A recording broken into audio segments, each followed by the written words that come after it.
사람들과 이렇게 인사하면 좋겠습니다. 당신은 버려진 것이 아니라 보내심을 받은 것입니다.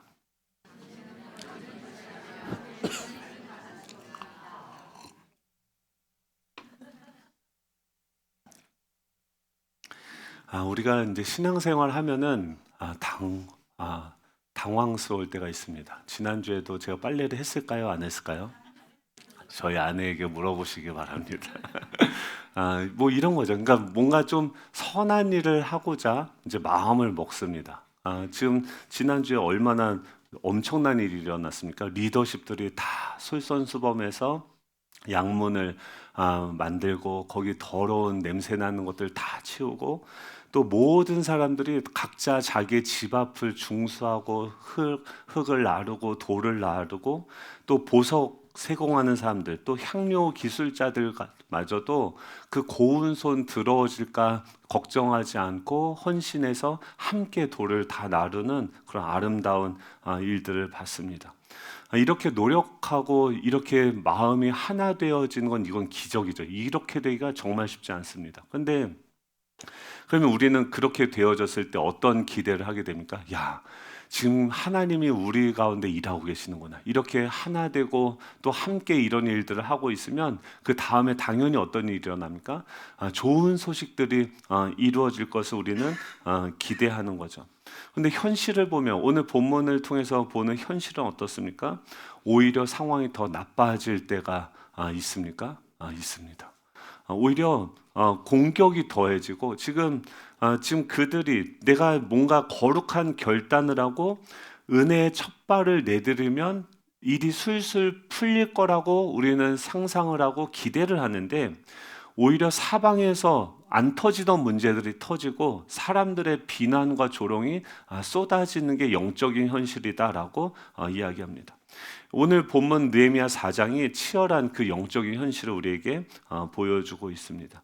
지금 느헤미야랑 그 백성들은 140년 동안 지금 다 불타고 잿더미가 된 그 도시를 다시 재건하는 일을 하고 있는 거죠. 근데 그것이 올라가니까 성벽이 지금 올라가니까 어떤 일이 일어납니까? 그 예루살렘을 중심으로 동서남북에 있는 그 세력들, 그 땅의 기득권을 가지고서 자신들이 왕노릇했던 그 지역 그 민들이 다 힘을 합쳐서 이들이 다시 그 재건하는 일을 하지 못하도록 끄집어내리고 넘어뜨리려고 공격하게 된다는 거죠. 영적으로 보면 어떻게 됩니까?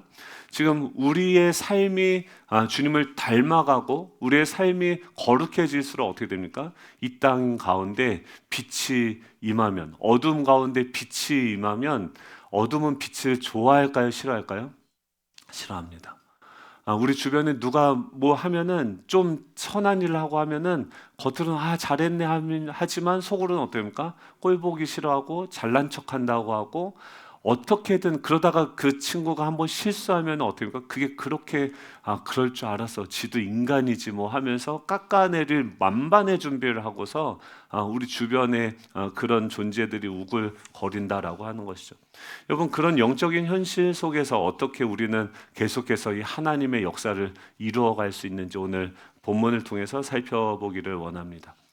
먼저 이 사단이 어떤 식으로 그들을 공격하는지 1절을 통해서 보겠습니다. 1절 우리 같이 한번 읽어볼까요? 1절입니다. 시작.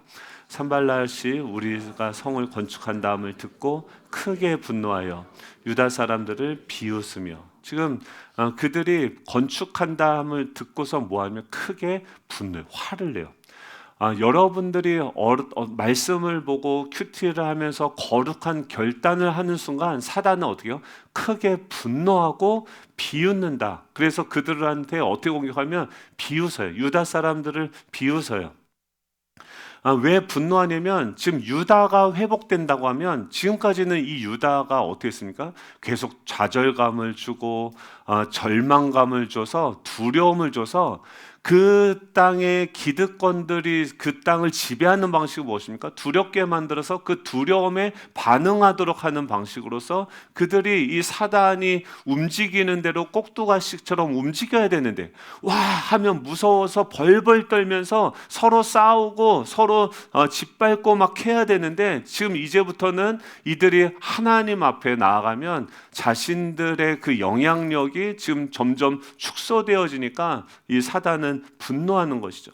결국 유다의 회복은 자신들의 정치적, 경제적 기득권이 무너지는 것을 의미하기 때문에 그들은 회복을 두려워하고 분노하면서 그 분노를 어떤 방식으로 표현을 합니까?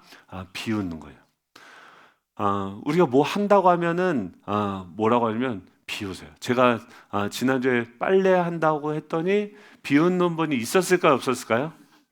왜 비웃었을까요? 두려우니까.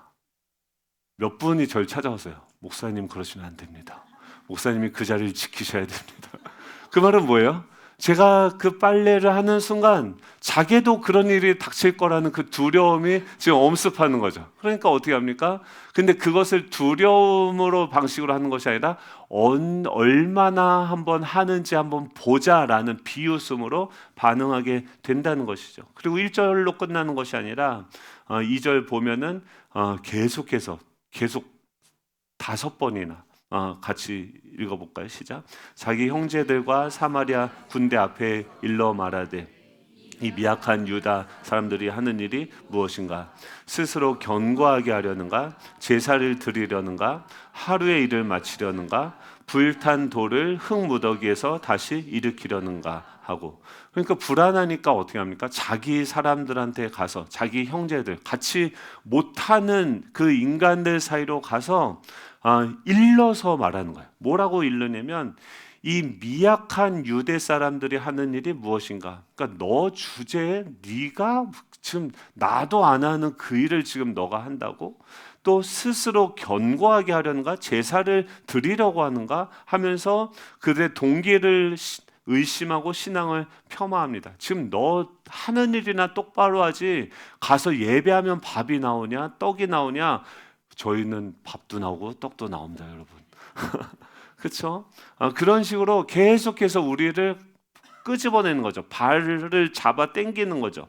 그리고 하루에 마치려는가? 지금 그게 현실적으로 가능하다고 생각하는가? 그리고 또 치명적인 말이 불탄 돌을 흙무더기에서 다시 일으키려는가? 지금 예루살렘 성벽이 석회암이에요. 그러면 이게 불에 타버렸어요. 그러니까 푸석푸석해지고 무너진 건축자재. 그러니까 새로운 건축자재들이 아니라 다 무너지고 푸석해진 그 건축 자재들 그들은 돌로 옮기면서 그 현실, 그 무게들이 지금 온몸으로 느껴지는 거죠. 그래서 이걸로 세워봤자 머릿속으로 이미 나와요. 너무나도 예전에 그 영광스러운 성전이 다시 세워지지는 않겠다는 그 자괴감들이 있는데 지금 거기다 대고 계속해서 그걸 어떻게 틈을 파고 들어서 계속해서 그들을 폄훼하는 거죠. 저 쓸모없고 약해 빠진 그 쓰레기들 가지고서 너네가 뭘 하겠느냐라고 팩트로 뼈를 때리는 거죠. 그러자 3절에 보면 그 옆에 있는 암본 사람들은 뭐라고 얘기합니까? 그들이 건축하는 돌 성벽은 여우가 올라가도 곧 무너지리라 라고 얘기해요. 여우가 얼마나 가볍습니까? 근데 여우가 올라가도 무너질 거다. 그러니까 그들은 불안하니까 그 사람이 어떤 변화를 보면서 계속해서 비웃고 조롱하는 방식으로 그들을 공격하는 거죠. 여러분 그러면 거꾸로요. 주변에 예수님도 그러지 않았습니까? 예수님이 하는 일마다 가는 곳마다 사람들이 와서 그 예수님을 비웃고 조롱하고 공격을 했어요. 그러면 저희들이 그런 비웃음과 조롱이 왔을 때 어떻게 생각하는 것이 맞습니까? 지금 내가 하고 있는 일이 맞는 일이에요? 하나님의 일이에요? 맞죠. 여러분 사람들이 비웃으면 두렵구나. 날 조롱하면 지 못하는 거 내가 한다고 하니까 지금 저렇게 난리를 치는구나. 그러면요 그것은 잘못 가는 것이 아니라 지금 하나님의 일이 지금 순조롭게 나를 통해서 이루어지고 있구나라고 생각할 수 있기를 축복합니다. 어쨌든 우리가 기억해야 되는 것은 뭔가 믿음으로 새로운 일을 하려고 시작하면 응원과 격려가 날라오기를 기대하지만 현실은 어떻습니까? 사방에서 조롱과 비웃음이 날아온다라고 하는 것이죠. 사단은요 계속해서 우리한테 우리 존재를 건드리죠. 너까짓 게 무슨 하나님의 일을 하냐? 너의 과거를 봐라. 저 쓸모없는 돌무더기가 너의 인생과 같지 않냐? 그러면서 우리를 평가하면서 또 그들의 평가에 대해서 내가 반응하면 어떻게 됩니까? 주저앉는 거죠. 여러분, 그들이 우리한테 그렇게 조롱을 해요. 세상의 사람들의 눈에는 불에 타버린 쓸모없는 돌처럼 우리가 보이겠죠. 그렇죠? 여러분, 그렇게 조롱하면 어떤 방식으로 그 조롱에 대해서 빠져나가십니까? 인정하면 되죠. 그렇죠? 맞아. 야, 근데 더 놀라운 게 뭔지 아냐? 저 쓸모없는 돌로 그 성벽을 재건하면 더 엄청난 거 아니냐? 여러분, 가난하고 상처받고 실패를 경험한 게 우리들이죠. 우리가 생각하는 것보다 훨씬 더 죄인이고 훨씬 더 비참한 것이 우리 상태인 거죠. 근데 여러분, 뭐가 빠졌습니까? 그런 연약하고 의지 박약인 우리를 누가 부르셨어요? 지금 하나님이 자신의 백성으로 부르시고 우리를 통해서 저 지혜 있는 자들을 부끄럽게 하시려고 하나님은 우리를 통해서 그 일들을 맡기신 줄로 믿습니다. 세상 사람들은 완벽한 돌이 있어야 뭐든 할 수 있다라고 생각하지만 그렇지 않습니다. 누구가 누구의 손에 붙들려 있는가, 누가 우리를 통해서 일하시느냐가 더 중요한 것이죠. 여러분, 우리의 과거의 어떤 실패들, 내 안에 있는 연약한 그런 의지들이 여전히 존재한다 할지라도 지금 주님께서 그 연약한 나와 함께 일하고 있는 줄로 믿으시기 바랍니다. 여러분, 그렇기 때문에 우리 옆에 있는 우리 자녀들이 또 우리 남편이 지금도 저 빨래 한다고 하면서 제가 한 3시간을 고민을 했던 것 같아요. 빨래 영역이 어디까지인가? 여러분, 세탁과 건조까지라고 저는 빨래 생각했는데 개는 것도 빨래입니까? 서랍에 넣는 거. 그래서 제가 AI한테까지 물어봤어요. 물어봤더니 뭐라고 얘기하면 심리적인 빨래의 완성은 세탁기 버튼을 누르는 거지만 그건 심리적인 거고 실제는 서랍문을 닫는 데까지래요. 그래서 제가 엄청 후회했어요. 또 내가 가볍게 이 얘기를 했구나.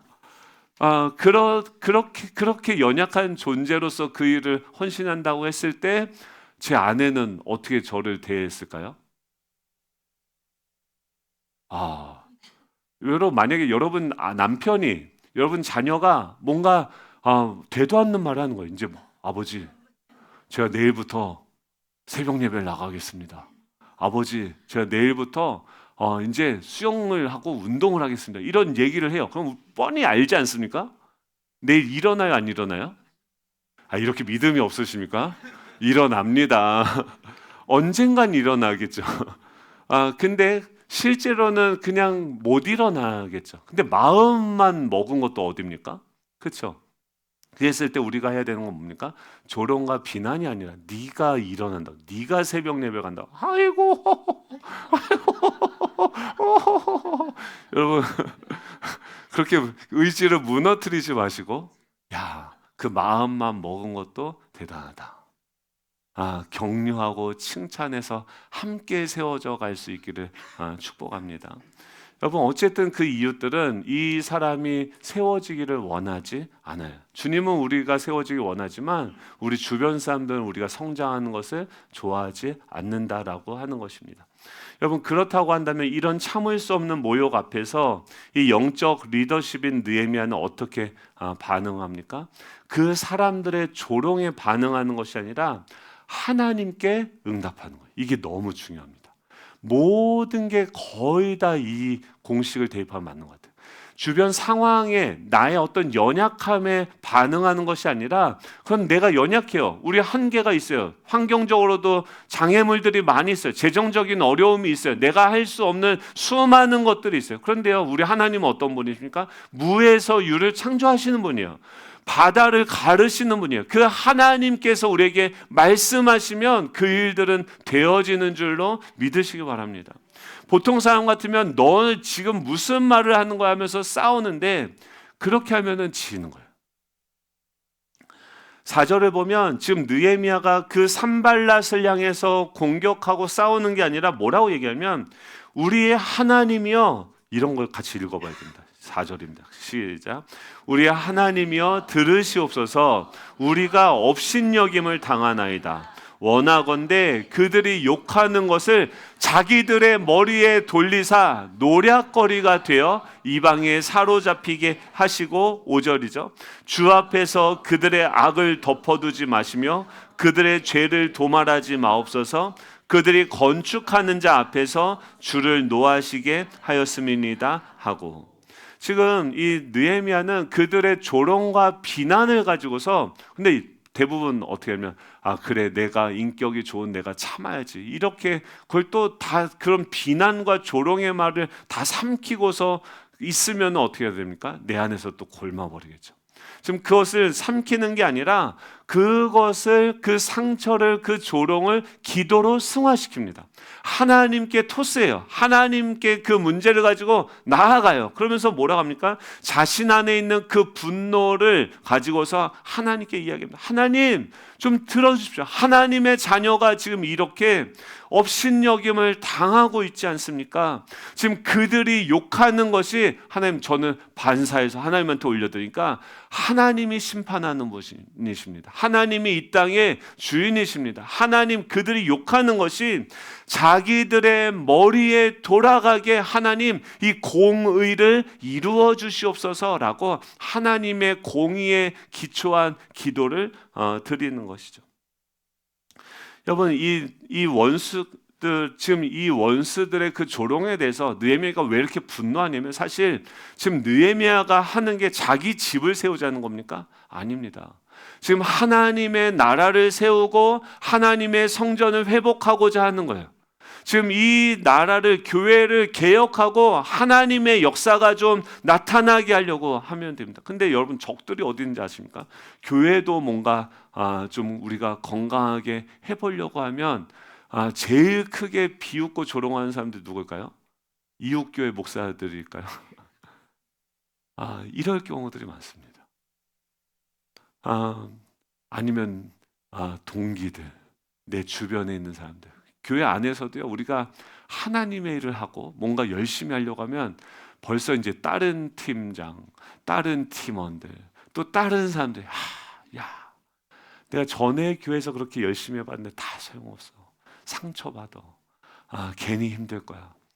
여러분, 그런 얘기들 들을 때 그거랑 싸우면, 아니 지금 우리가 뭘 해보자고 하는 거 아니냐. 근데 응원은 못 해줄 망정 지금 초를 치면 되냐? 네가 그러고도 집사냐? 너가 그러고도 권사냐? 너가 그러고도 목사냐? 이렇게 얘기하면 뭐가 됩니까? 싸움이 되는 거죠. 그게 아니라 하나님, 지금 이게요, 안타까운 거예요. 하나님께서 지금 우리를 통해서 일하고 계십니다. 하나님께서 지금 우리를 통해서 말씀하시고 일하시는 거, 이것을 보는 자들은 그것에 대해서, 그 말씀에 대해서 반응하고 움직이는데, 그걸 보지 못하는 사람들은 그 어두운 가운데 있기 때문에 이런 반응이 나올 수밖에 없는 거죠. 그걸 보는 우리의 마음은 무엇입니까? 안타까워하고 그들 긍휼히 여기며 그들을 위해서 기도해야 되는 것이죠. 여러분, 하나님께 기도하면 하나님께서 역사하시는 줄로 믿습니다. 계속해서 하나님의 일을 할 때 기도의 지경이, 뿌리가 더 깊어질 수 있기를 축복합니다. 기도의 지경이 더 넓어질 수 있기를 축복합니다. 하나님의 일을 하려고 하는 마음을 먹는 때부터 빨래를 하기 위해선 그만큼, 빨래가 돌아가는 시간만큼의 기도를 해야 되는 것이죠. 여러분, 근데 그게 빨래뿐만이 아니라 그 아주 작은 순종이 무엇을 변화시키십니까? 우리 가정을 다시 세우고 우리 교회를 변화시키는 역사예요. 그것이 우리 각자에게는 뭘로 오는 것입니까? 하나님의 말씀으로 우리에게 씨앗이 뿌려지는 거죠. 여러분 그것이 30배, 60배, 100배의 결실을 맺기를 축복합니다. 이 느헤미야가 이제 그것에 대해서도 그 도발에 넘어가지 않고 지금 승리하며 하나님께 기도합니다. 그러자 6절에 어떻게 됩니까? 느헤미야의 기가 기도하자 지금 백성들은 다시 힘을 내서 6절에 보면 우리가 성을 건축하여 전부가 연결되고 높이가 절반에 이르렀으니 백성이 마음을 들여서 일을 하였다라고 이야기합니다. 지금 그들이 개가 짖든지 말든지 지금 백성들이 어떻게 합니까?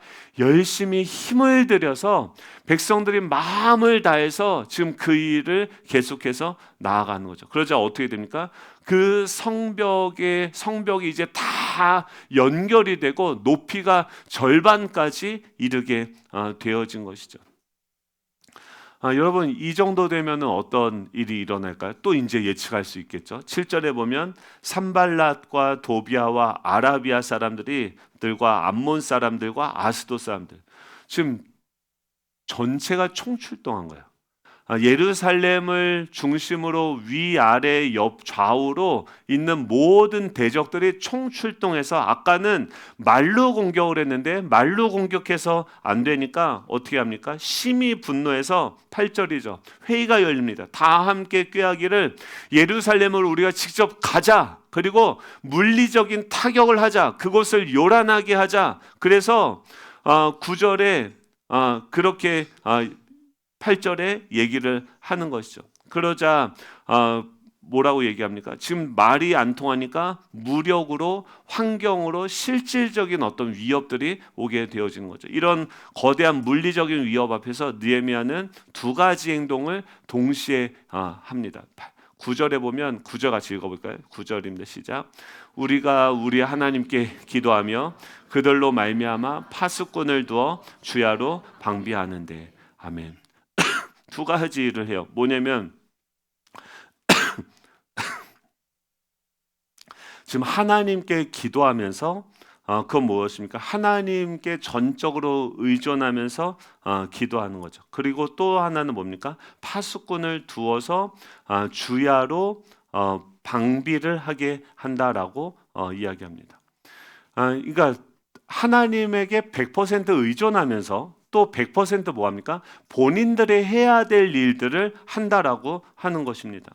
여러분 지금 이 어느 정도 궤도에 오르게 되면 마라톤 할 때도 그렇지 않습니까? 30km 정도 뛸 때 데스 포인트가 나오는 거죠. 그러니까 숨이 안 쉬어지고 도저히 더 뛰지 못할 것 같은 그런 상황이 옵니다. 근데 그 지점까지 안 가본 사람들은 그러니까 지금 절반 정도 저는 군대에서 제가 운동을 원래 안 좋아하는 게 아니고요. 엄청 좋아해요. 근데 지금 안 하는 거예요. 왜냐면 연골이 없으니까 최대한 애껴 쓰느라고 안 하는 건데 좀 할게요. 근데 그때 매일 아침마다 산악구보를 했어요. 일주일에 3번을 산악구보하고 2번은 산악 그 행군을 했어요. 20km 메고 6km 그 산이 있어요. 그러니까 저희 부대 안에 있는 산을 한 바퀴 도는 거예요. 산악구보 6km를 매일 뛰었어요. 안 뛴 게 아니라. 근데 저희 이등병하고 병장하고 하사관들이 진짜 하늘과 땅 차이요. 그 산악구보를 그 사람들 웃으면서 해요. 근데요, 웃으면서 쫓아가면서 뒤에서 어떻게 하면 궁뎅이를 쿡쿡 쳐요. 그러면 칠 때마다 뭐 해야 돼요? 관등성 해야 돼요. 이병이성법 하면서 달리기도 지금 힘들어 죽겠는데 군가한다 하면서 군가를 부르다가 또 치면은 그러니까 완전 장난감이죠. 그러면서 하면은 막 미치겠는 거예요. 숨이 폐가 터질 것 같아요. 근데 그러면은 저를 위해서 그 달리는 걸 멈출까요? 안 멈출까요? 안 멈춰요. 그러면 판단을 해야 돼요. 여기서 계속 달릴 것인가? 달리면 어떻게 해요? 폐가 터져서 죽겠죠. 그럼 멈추면 어떻게 해요? 맞아 죽겠죠. 그래서 맞아 죽느니 터져서 죽자고선 숨이 어느 순간 되면 안 쉬어져요. 그냥 이렇게 돼요. 근데 그 포인트를 통과하고 나잖아요. 그러면은 그 세컨드 뭐라고요? 브레스라고 하는데 그 완전히 내 안에서 그 뭐죠? 도파민이 쫙 흐르면서 모든 고통이 다 사라져요. 그때부터 근데 그걸 경험하잖아요. 그러면 그때부터는 몇 킬로든지 계속 달릴 수 있어요. 그래서 그 세계를 병장들은 경험을 한 거예요. 저는 근데 그 벽을 통과해 보지 못한 거예요. 그러니까 맨날 뛰는 게 두려움이었는데 어느 정도 계속해서 그것들을 반복하다 보니까 나중에 어떻게 되면 언덕이 보이면 무조건 뛰어요. 그래서 빨리 폐가 터질 것 같은 그 고비를 통과하고 나면 그다음부터는 밥만 먹으면 계속 뛸 수 있는 체력이 되어져요. 그래서 그걸 통과하게 되어지는 거죠. 지금 여기도 마찬가지죠. 지금 그들이 지금 이런 것들이 왔을 때 뭐가 옵니까? 성벽을 가운데까지 세워놓으니까 10절이 어떻게 합니까? 흙 무더기가 아직도 많거든 짐을 나르는 자의 힘이 다 빠졌다라고 이야기해요. 그러니까 짓다가 지금 공격도 오죠. 그것을 위해서 기도하죠. 또 파수꾼들을 세워가지고 책임을 다하면서 지금 적들이 오는지 안 오는지 경계도 하게 하죠. 그러면서 지금 계속 하다 보니까 지금 마음을 다하고 힘을 다해가지고 성벽을 제거하는데 가운 절반까지 가는데 뭐가 옵니까? 심한 탈진이 오는 거죠. 여러분 그때 어떻게 됩니까? 10절에 보면 힘이 다 빠졌어요. 그러면 여러분 그런 때 어떤 생각이 들까요? 힘이 다 빠지면 외부의 조롱은 어떻게 지금 다 이겼는데요. 그 다음에 오는 게 뭐예요? 내부적인 탈진이에요. 번아웃이 오는 거예요. 여러분 번아웃이 왔을 때 어떻게 해야 됩니까? 지금 10절에 얼마나 불쌍해요. 흙무더기가 아직도 많대요. 지금 이렇게까지 했는데 흙무더기가 아직도 많아요. 그리고 짐을 나르는 자의 힘이 다 빠졌어요. 그러니까 당연히 결론이 뭡니까? 우리가 성을 이제 더 이상 건축하지 못하겠다. 어, 거기에다가 그러고 나니까 11절에 어떻게 합니까? 원수들이 지금 그들에게 들어와서 그들을 살육하고 역사를 그치게 하겠다는 첩보까지 들어와요. 지금 힘은 다 빠져 번아웃이 왔는데 첩보까지 와요. 적들이 다 쳐들어온다. 그리고 12절에 보면 그 원수들의 근처에 거주하는 유다 사람들, 지금 같은 편들도 좀 뭐라고 얘기하냐면 지금 각처에서 와서 10번이나 한 번도 아니고 10번 찍으면 넘어가야 되는데 10번이나 와서 말하기를 너희가 우리에게로 와야 된다라고 이야기하는 거죠. 야 도망쳐 지금 거기 있다가는 다 죽게 생겼어 라고 경고하는 소리가 지금 내부적으로 지금 피곤해서 번아웃이 오고 지금 팔이 덜덜덜덜 떨리고 지금 유다인들은 지금 뭐랍니까? 도망쳐야 된다. 적이 쳐들어온다. 이런 첩보가 오고 이러면 당연히 어떤 결론이 돼야 됩니까? 우리는 지금까지 최선을 다했다. 여기까지만 하면 되겠다라고 생각을 하겠죠. 여러분 그때 어떻게 해야 됩니까? 지금 우리를 넘어뜨리는 건요 어떤 거대한 게 아니고요. 이게 지치면요, 제가 막 새벽 예배 때도 숨이 한동안 안 쉬어질 때가 있었어요. 여기 딱 서서 설교를 하려고 쓰면 숨이 안 쉬어져요. 힘이 빠진 거죠. 그러니까 지친 거죠. 아빠 그렇게 힘들게 살고 있어 아들들. 지금 여러분들 부모님이 지금 다 그렇게 살고 있죠. 제 애들은 어제 하루 뭐 이렇게 조금 반짝해봐도 막 너무 죽겠어 막 그런데 그 일들을 어른이 돼 보니까 어때요? 그 삶을 매일 살고 있는 거죠. 9시간을 가서 서서 계속 단순 작업들을 하고 그렇게 지쳤을 때 어떻게 해야 됩니까? 그러면 이제 주변 사람들도 이제 지쳤는데 해낼 수 있을까? 실패하면 어떡하지? 그리고 저도 그때 그 생각, 내가 이거를 평생 할 수 있을까? 이런 생각이 드는 거죠. 그 주변 사람들도 그만하면 됐어, 일로 와. 그냥 아무거나 해도 돼. 그냥 힘들면 그만해라고 얘기하는 거죠. 여러분 우리를 무너뜨리는 것은 엄청나게 대단한 어떤 일이 아니라 이단이나 뭐 지금 전쟁이나 뭐 어떤 거창한 그런 핍박이 아니라 치워도 빨래가 계속 나오더라고요. 설거지가 맨날 나와. 근데 애들은 손도 안 움직여. 아빠가 움직이면 좀 움직여야 되는 거 아닙니까? 안 변해요. 남편은 바뀝니까? 안 바뀌어요. 반복되는 이 직장의 업무들은 어떻게 합니까? 하면은 또 잘하면 또 잘한다고 일을 더 맡겨요. 매달 또 청구서는 계속 돌아오죠. 우리 힘을 쫙 빠지게 만드는 일상의 흙무더기들이 너무나도 많이 있는 거죠. 체력이 방전되면요, 영적인 분별력도 떨어집니다. 그때 사단은요, 주변 사람들의 입술을 통해서 도망치라는 그 10번의 경고를 통해서 우리 안에 있는 그 두려움을 증폭시켜요. 내부의 피로와 그 두려움을 통해서 그냥 이제 그 정도면 됐어라고 우리의 발걸음, 우리 안에서 지금 일어나고 있는 하나님의 역사에 발목을 잡으려고 합니다. 그 발걸음을 멈추게 하려고 합니다. 여러분 힘이 다 빠져서 더 이상 못하겠다고 탄식하고 계십니까? 그럼 그렇게 우리가 지쳤을 때 하나님 어떻게 하실까요? 막 채찍을 들고 와서 더 때리면서 너 그거밖에 못해? 더 일어나, 더 달려, 뭐 이렇게 할까요? 아닙니다. 엘리야가 로덴 나무 아래서 지쳐가지고 쓰러져서 구할 때 주님은 어떻게 하셨습니까? 오셔서 떡과 물을 먹이고 재우세요. 여러분 육체적으로 완전히 지쳐 있을 때 지금 느헤미야가 뭐 하냐면 공사를 올스톱 시킵니다. 그리고 가장 낮고 평평한 곳에 백성들 다 보내요. 그래서 그리고 그곳을 포위해서 지키면서 그들로 하여금 쉴 수 있는 시간을 주게 합니다. 그리고 하나님이요 지금 베드로가 실패하고 절망했을 때 어떻게 합니까? 와서 떡을 주고 물고기를 주세요. 여러분 우리가 기억해야 되는 게 이거는요, 이 일은 우리의 일이 아닙니다. 하나님의 일입니다. 하나님이 하세요. 지칠 수도 있어요. 하다 보면 지쳐요. 그럼 지쳤으면 뭐예요?